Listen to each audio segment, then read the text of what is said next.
బెంగళూరులోని డీకే శివకుమార్ ఇంటి దగ్గర కోలాహల వాతావరణం కనిపిస్తోంది. డీకేకి అభినందనలు తెలిపేందుకు ఆయన అభిమానులు భారీగా తరలి వస్తున్నారు. మరి కాసేపట్లో ఢిల్లీ నుంచి బెంగళూరుకు వస్తున్నారు డీకే శివకుమార్.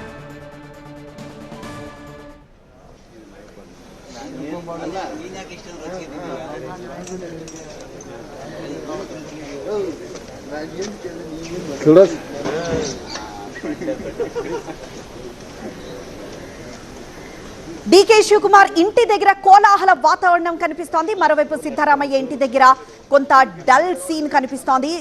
డీకే శివకుమార్ ఆయన సీఎం కాబోతున్నారన్న వ్యాఖ్యలతో ఆయన అభినందించేందుకు చాలా మంది పుష్పగుచ్చాలతో వచ్చిన దృశ్యాలు కనిపిస్తున్నాయి. డీకేకి అభినందనలు తెలిపేందుకు ఆయన అభిమానులు భారీగా వస్తున్నారు. మరి కాసేపట్లో డీకే శివకుమార్ ఢిల్లీ నుండి బెంగళూరుకు చేరుకోబోతున్నారు.